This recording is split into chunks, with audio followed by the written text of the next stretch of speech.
Anies Baswedan versus dengan konglomerat hitam. Gara-garanya Anies menang di Pilgub DKI.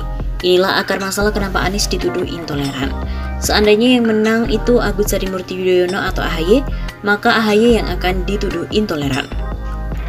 Intinya siapapun yang lawan Ahok yang menang di Pilgub DKI Jakarta tahun 2017 akan dituduh intoleran dan telah menggunakan politik identitas. Sekali lagi siapapun. Kebetulan saja Anies yang menang, maka Anieslah yang jadi sasaran tuduhan intoleran dan menggunakan politik identitas itu.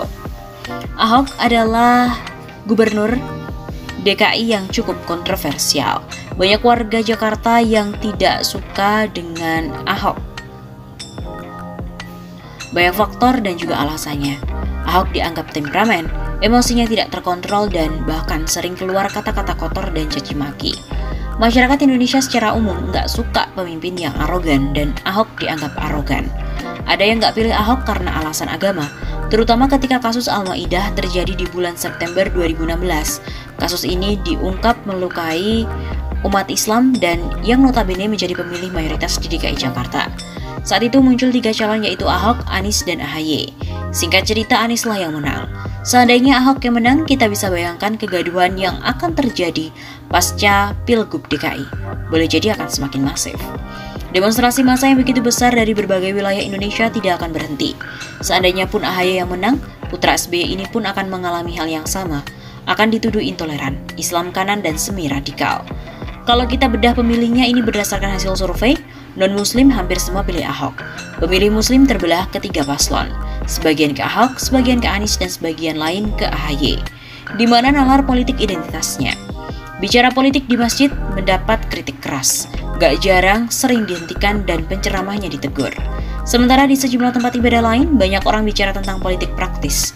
Tentu tidak fair dan jauh dari nalar sehat jika masjid yang dituduh sebagai sarana membangun politik identitas, ini yang mesti diluruskan. Clear bahwa polarisasi politik di DKI Jakarta terjadi karena kasus Al-Maidah, bukan diciptakan oleh paslon. Ini yang harus dicatat. Maka siapapun yang ikut nyalon di Pilgub DKI saat itu nggak bisa keluar dari polarisasi ini. Polarisasi politik marak kembali di Pilpres 2019.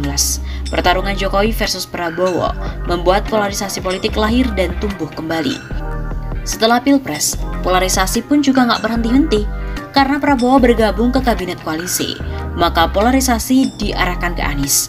Lagi-lagi Anies menjadi sasaran untuk kedua kalinya. Tuduhan menggunakan politik identitas sebenarnya semakin masif setelah pulau reklamasi disegel.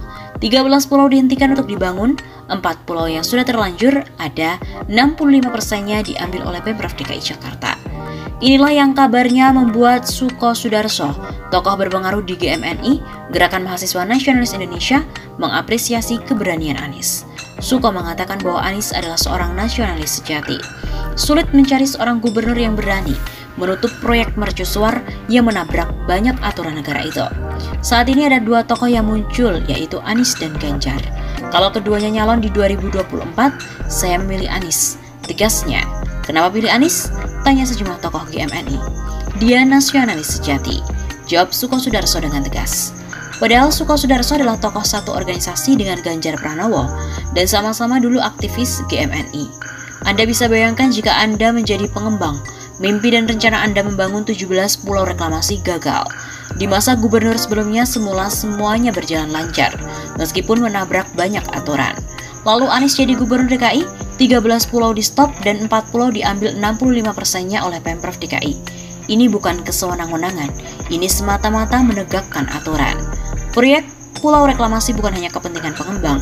Proyek sebesar itu tidak akan mampu dikerjakan hanya oleh pengembang, tanpa berkolaborasi dengan pihak-pihak yang kuat dan memiliki akses kekuasaan. Di situ ada sejumlah partai dan pejabat yang diduga terlibat. Setelah Pilgub DKI 2017 lahir partai baru yang sangat keras terhadap Anies Baswedan. Bukan hanya keras, fokus kerjanya terkesan hanya mencari-cari kesalahan dan berupaya menjatuhkan Anies. Anda silahkan cek apakah ini ada hubungannya dengan pulau reklamasi yang disegel Anies.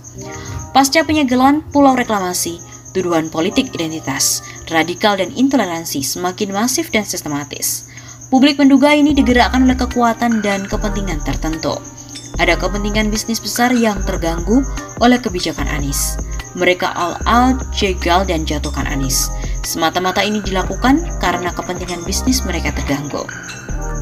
Setelah ada upaya menyuap dan bernego, diantaranya dengan uang 500 miliar rupiah gagal, Anies dihajar habis-habisan. Suap 500 miliar rupiah ini dibuka Anies, dan Anda bisa laporkan jika Anda ragu atas pernyataan Anies yang videonya viral itu. Pembuktiannya di pengadilan, bukan ngegosip di medsos. Konglomerat hitam akan melawan siapapun yang mengganggu kepentingan bisnis ilegal mereka. Saat ini sasaran mereka adalah Anies, karena Anies yang dianggap mengganggu kepentingan bisnis ilegal mereka. Dan Anda banyak yang menjadi pion. Tidak tahu menahu soal bisnis ini, tapi masuk permainan dan genderang perang yang ditabuh oleh konglomerat hitam. Anda ikut-ikutan membenci Anies, dan tanpa Anda sadari Anda bangga menjadi kelompok haters Anies. Keluguan, kepolosan, dan ketidaktahuan Anda dimanfaatkan oleh mereka untuk menyudutkan Anies. Padahal Anies melawan mereka untuk kepentingan Anda, untuk kepentingan bangsa ini agar negara tidak terus-menerus dikuras dan dirampok oleh para mafia bisnis ini. Silakan dicatat, tulisan ini kelak akan dibenarkan. Setelah beberapa tahun Anies tidak lagi menjabat sebagai gubernur, semuanya akan terungkap. Hitam putih akan dibuka oleh sejarah, apalagi jika Anies jadi presiden. Isu intoleran dan radikal akan hilang setelah para mafia bisnis tidak lagi punya kekuatan untuk menekan. Sebagaimana tahun 2013 yang videonya viral kembali akhir-akhir ini, Anies bilang, kalau mereka menekan pemerintah, kita tekan balik. Dan Anies telah membuktikan ucapannya itu dengan menyetop pulau reklamasi. Ini artinya Anies punya nyali untuk melawan mereka. Salah besar kalau Anda mengambil posisi bersama mereka dan memusuhi Anies. Mari berpikir jernih dan objektif. Berpikir untuk keselamatan masa depan bangsa. Jangan terjebak pada diksi menakut-nakuti melalui isu intoleransi, radikal, kadrun, dan tuduhan rasis lainnya yang sengaja diciptakan oleh para konglomerat hitam untuk menjegal Anies Baswedan.